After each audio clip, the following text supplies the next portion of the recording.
Hello everyone, आज हम लोग इस वीडियो में पोसेशन के टाइप 3 को देखेंगे। ठीक है, देखिए टाइप 3 के लिए मैंने एक वीडियो पहले ही डाला है जिसमें मैंने आपको बताया कि अब आगे के सेंटेंसेस में हम लोग मॉडल वर्ब का यूज करेंगे। और मॉडल वर्ब के लिए आपके दिमाग में एक बात होनी चाहिए कि जितने भी मॉडल वर्ब है उन सबके साथ हम लोग वर्ब का फर्स्ट फॉर्म यूज करेंगे। यहां पे अभी हम लोग टाइप 3 का अगर हम लोग सेंटेंस देखें, जैसे बच्चों के पास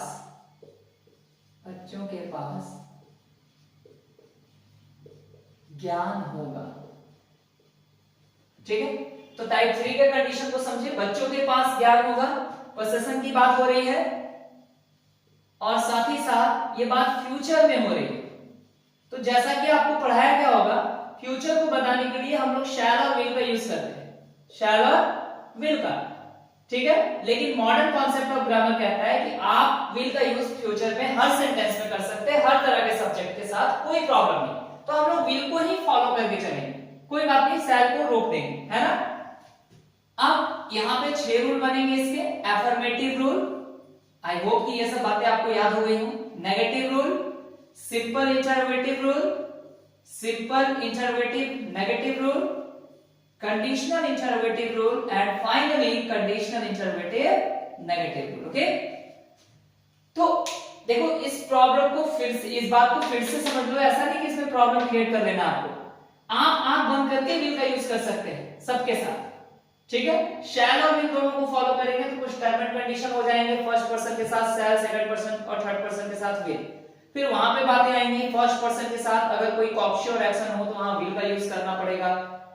फिर वहां और बातें आएंगी, सेकंड और थर्ड पर्सन के साथ अगर ऑर्डर, कमांड, थ्रेटनिंग, इन सब सेंटेंसेस को यूज करते हैं तो वहां आपको शैल का यूज करना पड़ेगा। बहुत हौच पौच उस रूल में, इसलिए आप डायरेक्टली अपने आप को अभी बचा सकते हैं किसका यूज करके, विल का यूज करके, और वही हम लोग यहां करेंगे।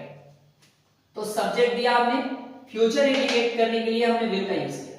विल एक मॉडल वर्ब है और मॉडल वर्ब पोसेशन नहीं बताएगा। पोसेशन बताने के लिए हमारे पास 3 ही शब्द है, याद कीजिए, हैज, हैव और हैड। ठीक है, यही 3 शब्द है जो पोसेशन बता सकते हैं। ठीक है, तो अब हमारे पास यहां पे हमें हैज, हैव, हैड किसी को तो रखना होगा क्योंकि हमें पोसेशन बताना है। अब क्या रखें, तो सबसे पहले हम रखते हैं हैज। अगर हम हैज रखते हैं तो देखिए ये विल एक मॉडल वर्ब है और मॉडल वर्ब की एक थ्योरी मैं आपको पिछले वीडियो में पढ़ा चुका हूं कि मॉडल वर्ब को अपने बाद हर हाल में वर्ब 1 चाहिए। और हैज आपको पता होना चाहिए कि हैज एक वर्ब 5 है, हैज एक वर्ब 5 है। अगर आपको फॉर्म्स नहीं याद है तो मैं यहां लिख दे रहा हूं वापस, ध्यान दें। Have, had, had, having, has. देखिए हैज एक वर्ब 5 है ना, तो मॉडल वर्ब के साथ हमें वर्ब 1 चाहिए, वर्ब 5 नहीं चाहिए। इस वजह से हम यहां पे हैज का यूज सही नहीं मान सकते। चलिए हैज हट गया। अगर हम यहां पे हैड रख के देखते हैं तो मॉडल वर्ब को अपने बाद वर्ब 1 चाहिए और हैड हमारे लिए क्या है, वर्ब 2। तो हम यहां पे हैड को भी नहीं रख सकते। ठीक है, यहां हमने हैव को रखा फाइनली, मॉडल वर्ब को अपने बाद वर्ब 1 चाहिए और हैव क्या है, वर्ब 1 है, इसलिए यहां पे हैव ही सही होगा। तो देखिए हैज के आने से पोसेशन का तो पता चला था, लेकिन मॉडल वर्ब के लिए V1 नहीं था। हैड के आने से भी पोसेशन का पता चला था, लेकिन मॉडल वर्ब को V1 नहीं मिल पाया।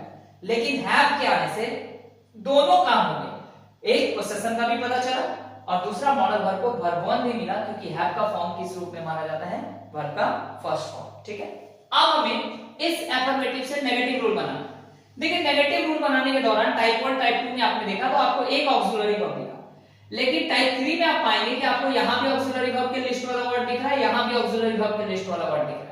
तो कभी-कभी ऐसा होगा कि ऑक्सिलरी के लिस्ट वाले 2-3 शब्द आपके एक ही रूल में दिखेंगे, तो उस कंडीशन में हम सबके बाद नॉट नहीं लगा सकते, सबको क्वेश्चन के लिए बाहर नहीं निकाल सकते, काम एक ही के साथ करना है।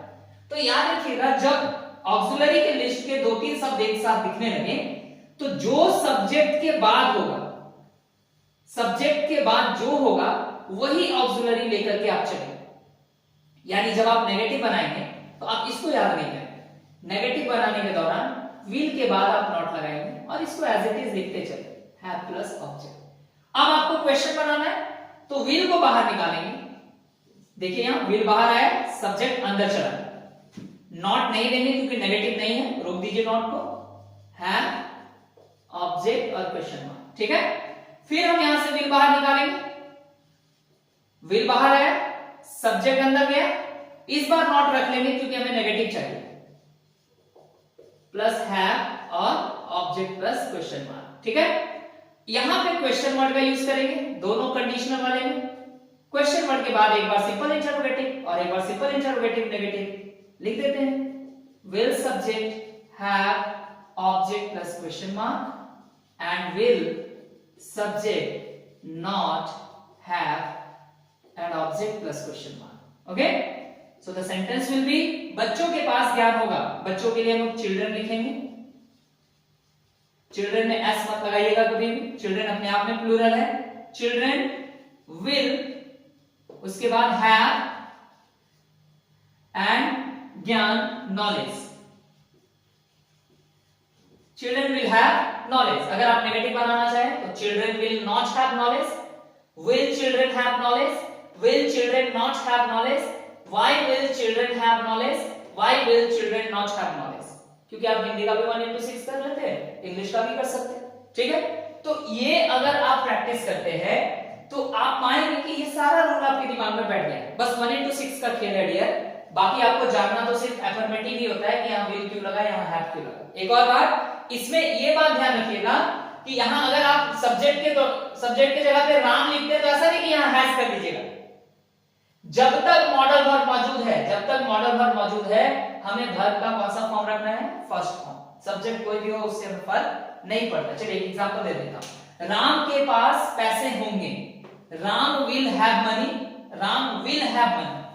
Ram will not have money, will Ram have money, will Ram not have money, why will Ram have money, why will Ram not have money. ठीक है, जब तक मॉडल वर्ब है हम हैज का यूज नहीं करेंगे। ये हुआ हमारा टाइप 3। अगले वीडियो में टाइप 3 से रिलेटेड कुछ प्रैक्टिस करेंगे। ठीक है, थैंक यू एवरीवन।